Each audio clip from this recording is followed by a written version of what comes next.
10-4, they're shooting at me. By now, we're used to seeing this kind of police body camera footage. Armed standoffs are commonplace in the US, but this one involved children. Don't make me do this. Investigators say a 14-year-old girl and a 12-year-old boy ran away from this foster home before breaking into a house where they found weapons and ammunition. Armed with an assault rifle, pistol and shotgun, the children fired on police, who knew they were dealing with juveniles. The local sheriff praised his officers for their attempts to de-escalate a dangerous situation, but poured scorn on a system that's supposed to care for children.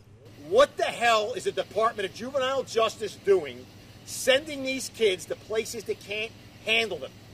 We talk about juvenile justice reform.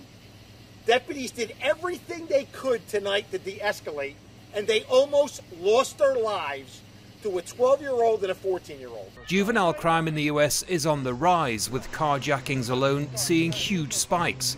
2 teenage girls are charged with the murder of Mohammed Anwar in March this year, after they allegedly stole his car in Washington, D.C. In Florida, critics say the state's services for children in need are inadequate. While the juvenile justice program here has seen dramatic budget cuts, homes designed to care for children at risk are overwhelmed. Since 2013, the numbers entering foster care have risen sharply, while the Department of Families and Children is struggling to hire staff. The standoff in Florida ended with the 14-year-old girl shot and severely injured. The 12-year-old boy reportedly laid down an AK-47 before being taken into custody.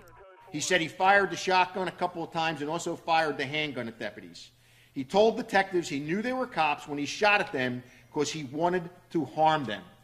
There are the words of a 12-year-old. In a statement, the care home the children ran from said, "This situation is tragic and is the result of the system failing our children. These children are in desperate need of care in the appropriate setting, which is a higher level of care than we provide." The home went on to say they will no longer take at-risk children until they can care for them in a safe way.